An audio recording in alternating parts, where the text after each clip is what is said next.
bonne nouvelle de Jésus-Christ selon saint Luc.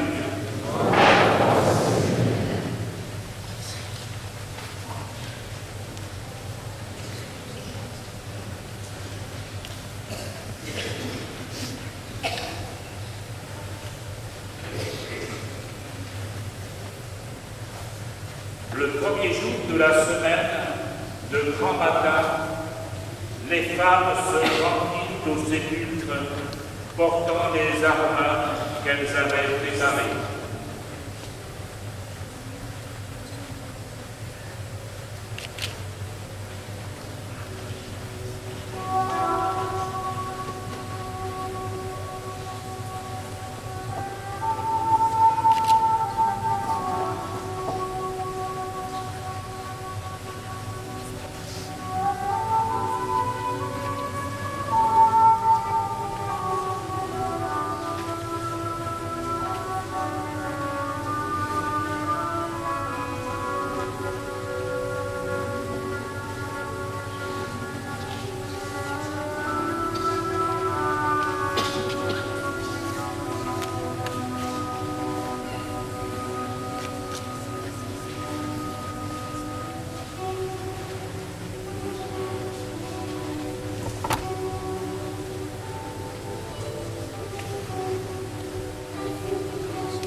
Elles trouvèrent la pierre roulée sur le côté du tombeau.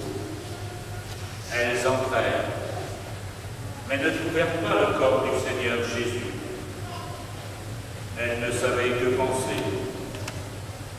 Lorsque deux hommes se présentèrent à elles avec un vêtement éblouissant. Saisie de crainte, elles baissaient le visage vers le sol. Il leur dit: pourquoi cherchez-vous le vivant parmi les morts? Il n'est pas ici, il est ressuscité.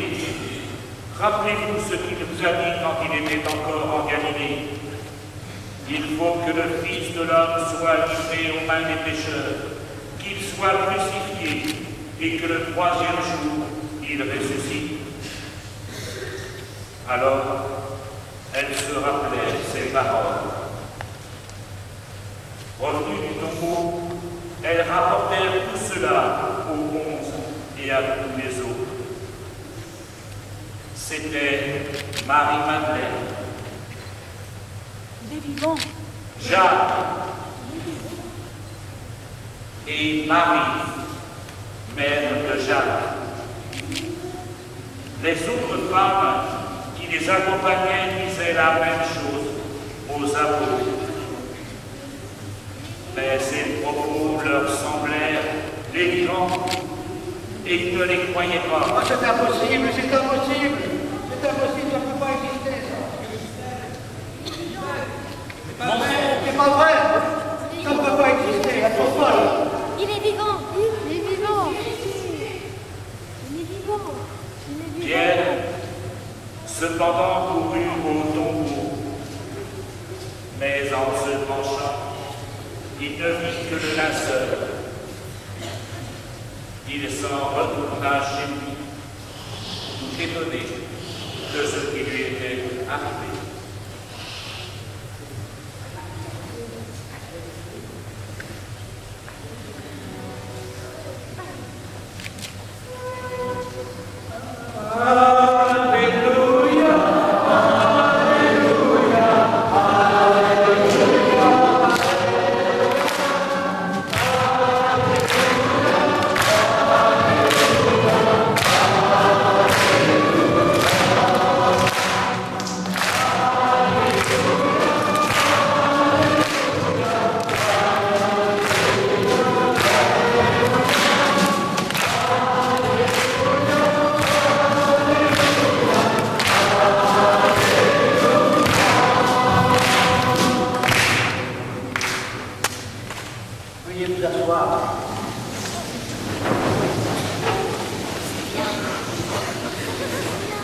Il n'est pas facile de croire.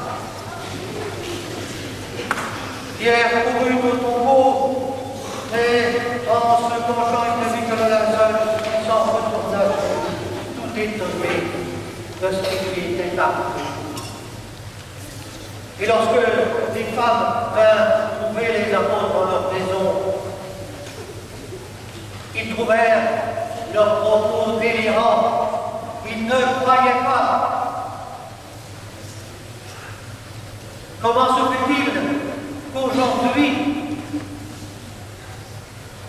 des centaines de millions de chrétiens ajoutent foi à cet événement absolument minuscule qui n'a pas fait la une des journaux, évidemment, qui a concerné quelques personnes, mais qui a transformé complètement leur vie. Ainsi, la vie tient ses promesses. La vie que Dieu nous a donnée, eh bien, cette vie, elle nous a été donnée pour toujours, sans réticence de la part de Dieu. La vie que nous connaissons n'est pas la fin et la modalité de toute forme de vie. Une autre forme de vie nous attend, qui est la réalisation des promesses que Dieu avait faites autrefois à Abraham. Et aujourd'hui encore, et c'est la transition que je fais vers les baptêmes qui vont être célébrés, participant à ce mystère de la mort et de la résurrection du Christ. La vie d'hommes, de femmes, d'enfants d'aujourd'hui continue à être transformée. Non seulement ils attendent pour demain la résurrection à la suite du Christ, mais ils voient leur vie jour après jour, à travers les multiples gestes de la vie quotidienne, refusant la violence, acceptant l'épreuve de la foi, essayant de trouver en soi-même la source de ce qui fait vivre. Vivre, jour après jour, petit à petit, pas après pas, le mystère de la résurrection. C'est à ce mystère que ces enfants vont être appelés par leur baptême. Et c'est pour nous l'occasion, nous qui sommes baptisés, eh bien, de renouveler en nous la signification profonde du baptême que nous avons reçu. Nous n'avons pas été baptisés, nous sommes baptisés chaque jour, jour après jour, chaque instant de notre vie. Et cette puissance de vie, elle peut vraiment transformer notre vie et la vie de ceux qui sont autour de nous. C'est les vœux de Pâques que nous pouvons nous offrir les uns aux autres aujourd'hui. Jean-Philippe, maintenant, saluer Simon et Loïs à venir ici.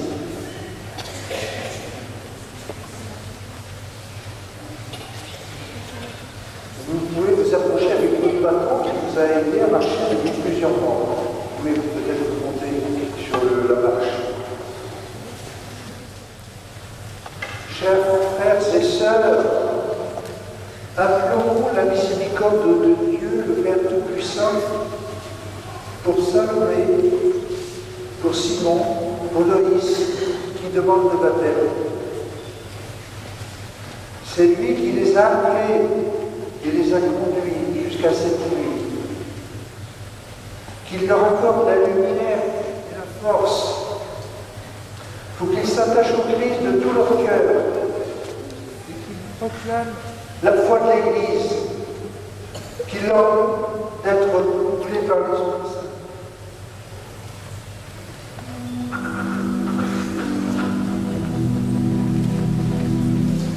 Seigneur, prends pitié. Seigneur, prends pitié. Ô Christ, prends pitié. Ô Christ, prends pitié. Seigneur, prends pitié.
Ce qu'il fut appelé au